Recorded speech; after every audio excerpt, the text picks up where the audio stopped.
G'day guys, welcome. I am pretty bloody happy to be perfectly honest, and looking forward to having a bit of a break. Just a bit of a break from the whole sort of stuff, reviews and previews, and just for a week and recharge the batteries before a big second year. And I think our team and club have done wonderfully well to put themselves in a really strong position. I really do. I've had my doubts. I've been cautious with this group, but it's just starting to take shape, and really good shape.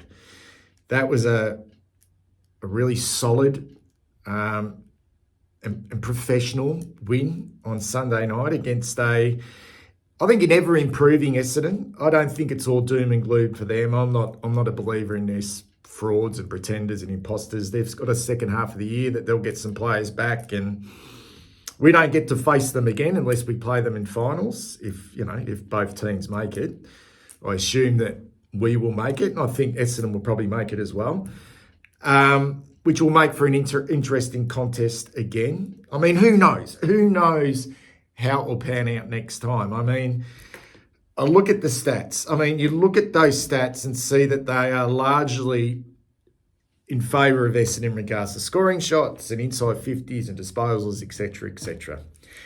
And to sit here and say it doesn't matter, it completely doesn't matter, that doesn't necessarily sit really comfortably with me. And I think I'd be lying if that was the case. However, what I will say, guys, is this. Back in round 7, and I've got to be consistent with this because this is what it looked like to me, because I was there on Sunday night. It was cold. It got cold after half time. We're up on level 4. Good spot. Probably the best spot you can have on level 4. Probably 8 rows from the front. Punt road end. So it was a great spot. Geez, it got cold after half time. But I've got to be consistent with this because this looked like the Geelong Carlton game back in round 7 when I reviewed that game, and a lot of talk around we dominated all sorts of stats in that game against the Cats. And I, not for 1 minute, really bought into the fact that if only we did this, if only we did that, if only we, made the more of our opportunities inside forward 50. I just felt that game against Geelong, and I remember I spoke about, I used the analogy of it almost felt like we brought our Malways to the game rather than a GPS, and we hadn't discovered a GPS yet. In that game against Geelong, we had 40 more disposals, 21 more inside 50s, 1 clearances, 1 contested possessions, more scoring shots. We only spent 2 minutes in front in that game. We lost by 13 points, but the Cats led by as much as 36 points at the 14-minute mark of the last quarter.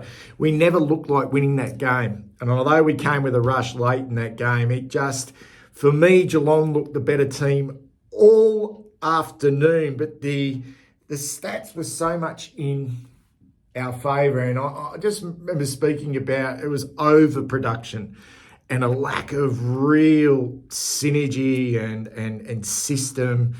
And I think we defended pretty poorly in that game against Geelong as well. But just in regards to our ball use, we were kicking the ball wide into pockets. And we were a messy football team. We're a really messy football team. It's been a big turnaround since then with this team. And I know we got our pants pulled down by Sydney and we had a close loss to Collingwood. That's no disgrace. But this game against Essendon just reminded me of that game when we played Geelong. Not for 1 second watching that game unfold at the MCG on Sunday night did I feel that Essendon ever looked like the better team. In fact, I know it was an extraordinary difference in inside 50s. They had 19 more inside 50s and 4 more scoring shots, but only spent 1 minute in front which I think was at the start of the first quarter, if I'm correct. Did they get in front at the start? And we led by as much as 41 points at the 11-minute mark of the last quarter and ended up winning in a very, very convincing way by 26 points. And our efficiency, it's extraordinary to think this is poles apart to what we were 6 or 7 weeks back. Poles apart. I don't know how good a team Essendon are, just like I don't know how good a team Port Adelaide were last week. But something is changed in regards to the way we play. It almost feels like less is more. Does that sound right? Less is more? Yeah, less is more.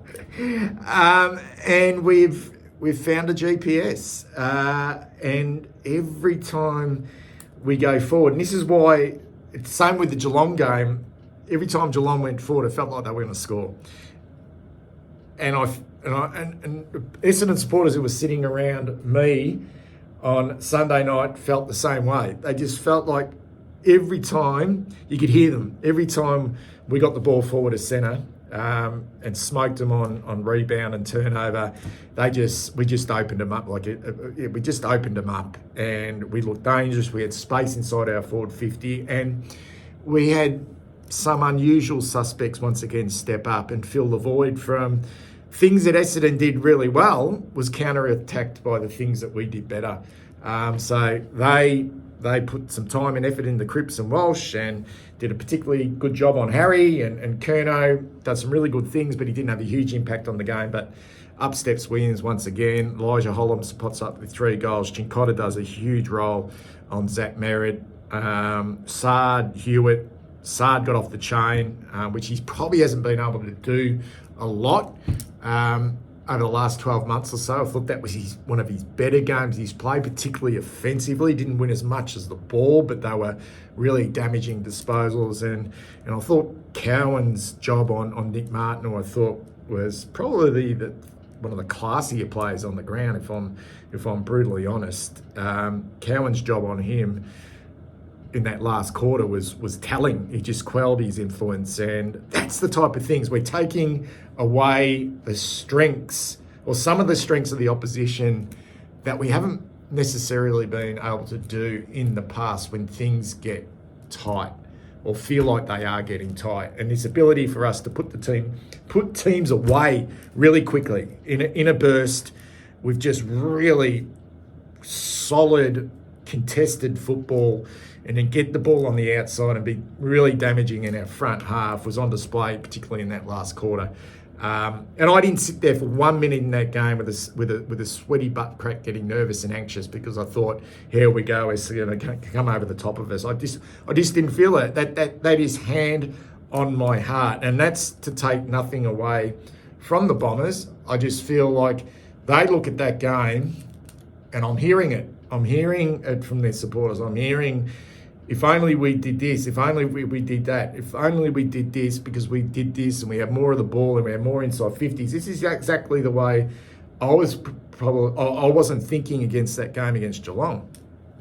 So it's going to be fascinating to see for both teams. I mean, I'm really only interested in us, obviously, but it's going to be fascinating to see if Essendon can I don't know, get back or become a little bit more efficient, because they did a bit right, but the better teams are the ones that they just put teams to bed because they're so dangerous and so potent forward to centre, and that's exactly what we were on Sunday night. So I really thought it was a bloody good performance, and one which puts us in a really strong position going into the second half of the season. I'll go through the players as I usually do, guys. I think I've covered everything I wanted to do in regards to the way the game was played. I'll start with Lockie Cowan. I'll go in jumper order. I really like the way he's developing. Second-year player. starting to really work hard on the outside. He does a job defensively, but he's starting to get that confidence to get involved in transition. I feel like that's going to not necessarily explode, but that's going to get better and better. And his job on Nick Martin, he can play a variety of different roles, was as I said before, really important. And I thought he was probably in our best 10 players on the night. I think it was a really encouraging performance, and he keeps that type of performance up. He's making it very hard for the likes of Caleb Marchbank to get back into this team, but he just adds some variety. I mean, he's just desperate. He's just desperate. Like, he's just a hard worker who's got a fair bit of upside about him. I look at Ollie Holland's game and I look at 10 disposals, and I'm thinking he was better. I thought he was better than that. It looked like he was better than that.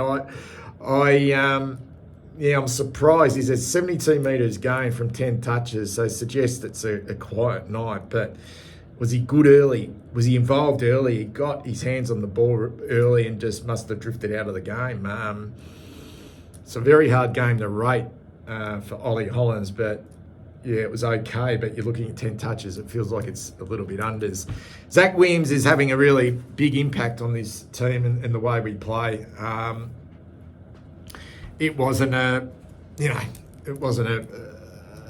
game where you think, Jesus Christ, he's just ripped this game to pieces, but it wasn't just the couple of goals he kicked. It was the one he set up for Lockie Fogarty early in the game where he trapped it at centre half forward, and it was a bit of magic. It was a bit of magic. And we talk about, I look at our team and I look at the game changes in regards to, I think we've got one in Patrick Cripps. I think Charlie is your traditional game changer, really quick, can change a game and generate enthusiasm and energy from the crowd. I feel like Zach Williams could become that in those types of things he does, just magical things. He's got a touch of magic about him, and that trap, to be able to swoop on that ball and feed it out to Fogarty, was just everything you want in someone who can just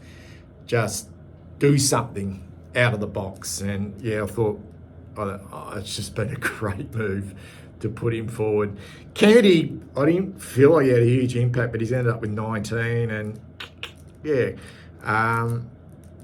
thought he was okay. Got involved a little bit, only the one clearance. Going to be interesting to see how he managed that midfield with Adam Chera due to come back, hopefully after the bye.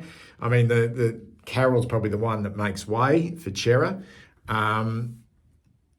But it was a solid performance by Matthew Kennedy. I felt like it was Lockie Fogarty, other than that goal. I felt like it was probably his quietest game he's had. Didn't lay a tackle, and at times I felt like Essendon probably didn't waltz it out of our front half, but we didn't. Yeah, I felt like his pressure was a little bit down. Whether he was getting to the right spots, I felt like he was working relatively hard, but didn't have a great night. Patrick Cripps, I spoke about him. It was one of those games where it got to sort of 3/4 time and you thought Cripps has been well held, and then he just grit the teeth and just lifted, for a 6 or 7 minute period, and became a really big influence on the game with seven clearances. Harry, I just thought had a really quiet night. I thought his brother did really well on him, got that free kick early and kicked the goal, but that was about it for him. Gov played a really good game again, nice and solid down back, becoming a really important player for us in our back half. Just that experience, and touch wood, that body of his is holding up. And what an extraordinary game by TDK. Wow. Oh my God, fella. He's taken big Todd Finkelstein to the cleaners. 471 metres gained, 24 touches, leading disposal winner for us on the ground. 11 clearances. Don't worry about the hit-outs. He just jumped at everything, and his second efforts were extraordinary. His confidence to break away from stoppages. He was by far the best player on the ground. It's not funny. He was just dominant, and it just just don't want to get too carried away because it's a big, long, grueling season, and still relatively young in regards to being a sole ruckman now. But by God, he's just taking all before him and become now such a crucial part of who we are and the way we play. It's like an extra midfielder. Well, he's a midfielder, but an extra player at ground level. He was out of this world. Thought Blake Acres, a typical Blake Acres game, should have kicked the goal late. I thought he was okay. Actually felt like, Essendon's wingers and sort of some of the players around the ball were quite solid. I thought Nick Cox sort of popped up. Was he playing on a wing at times? So, I thought Acres was okay. Jack Carroll was involved in a couple of changes which resulted in goals, but 5 touches and subbed out. I mean, didn't make the most of his opportunities and got a lot of game time before he went off. Brody Kemp, no one's knocking down the door at the moment to take his spot. And no one really got off the leash, or felt like no Essendon forwards got off the leash. He had Langford for most of the night, rolled over onto some of the other players. I didn't think Langford was that damaging, although he left a few out there. Kemp is getting valuable game time in a winning team. And his confidence is growing, but he's not a great defender. He's not a great spoiler. He's just not. He's a natural ball hunter. You can see it in him, when he leaps and goes for marks. Does some really good things, and then there's those times where he just doesn't defend strongly. So still not saying he's a weak link in our back half, but it's still a bit of a watch. Sam Walsh, frustrating at the moment. Sam Walsh. He had a frustrating night. He was getting angry. He was nice and aggressive. A little bit overzealous at times with his tackling, but really, really frustrated. Potentially with the holding the ball rule and not getting enough time to dispose of it. And he was taking his angry pills, Sam Welsh, which I don't like. But once again, him and Cripper, when we needed them to lift, they lift. And that's what you want from your best players. You want them to lift at the most important times. And I've spoken a lot about this with this team and the evolution of this team, that when the going gets tough, our leaders and our better players not necessarily go into their shells, but because the opposition put so much time and effort into them, they're probably gassed at the end of the games. But these two, because the others took up the slack, are able to lift and seize the moment and go, okay, we probably haven't had the greatest of games. It's our turn now to lift. And they did exactly that, particularly Sam Walsh and Patrick Cripps in that last quarter. Durden took a beautiful mark, one-handed goal, and maybe something to build his confidence on. Thought he ran pretty hard, and I thought I suppose his energy looked okay in that last quarter, but interesting one, because I thought Motlop was outstanding in the VFL. Elijah Hollins just glides across the turf. He's a seriously good player. He was the one that was coming into the midfield, into the centre bounces, and then allowing, once his time at the centre bounces was finished, Chincotta would come in and Elijah Hollins would then drift forward, which was a nice little move. He's looking the goods, Elijah Hollins, nice and classy. Wiedering, completely murdered, 2 metre Peter, took him to the cleaners and gave him a nice old bath. Nick Newman, solid as ever down back. George Hewitt was, I thought, easily our best midfielder, just worked tirelessly for the whole night, got forward and kicked a goal. Charlie, too good for Ridley early. Looked like just a mismatch. Isolated him, looked too strong for him. Ridley really fought back and made life tough for him. but Charlie just had an impact. Some of his kicking inside forward 50 was outstanding, particularly that one to Matty Owies. Jordan Boyd, tough. I hardly saw Jade Gresham. I don't think it was just Boyd all the time on Jade Gresham, but I didn't feel like any of their sort of smallish type forwards, whether it was Gresham or Guelphy, had a big impact on the game. And I reckon Gresham was the one that worried me the most, just because he is so creative. Also spent some time on Jakey Stringer as well, and I thought Jakey Stringer, for a player that can just break a game open, didn't really have the impact because of the I suppose the tireless work that players like Jordan Boyd put into them. Chincotta outstanding, took away their best user, and they love time and possession. Spoke about that in the preview, that the Bombers want the ball in their hands and they want to use it, particularly by foot, and Merritt's their best user by foot between the arcs and inside forward 50. He then had to change the way he wanted to play because of the impact Alex Chincotta had on him.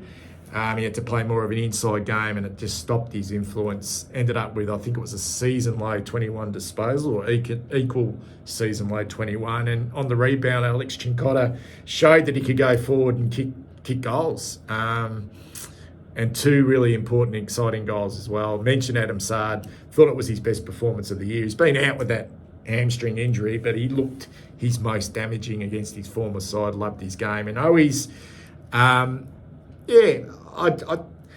still think we're doing really well with not a huge impact from our small forwards. I feel that Zach Williams has come in and changed the makeup of that forward line, and the smalls, whether it's Owies or Durden, when Fantasia was playing, that they're probably still not having the impact that we would like, which opens the door, I think, for Motlop to come in after the bye, because he was very, very good in a very disappointing display by a VFL team against Essendon or Windy Hill on Sunday afternoon. Don't want to speak much about that because it was a really deplorable effort to be, what was it, 7 or 8 goals up at one stage and lose that game. Not good at all, but Motlop was really good in what he was able to do in that game, so I expect him to come back in. That's a wrap, guys. Enjoy your break. And we look forward to a massive second half of the season for our football club, and also on My Blue Heaven. Speak soon.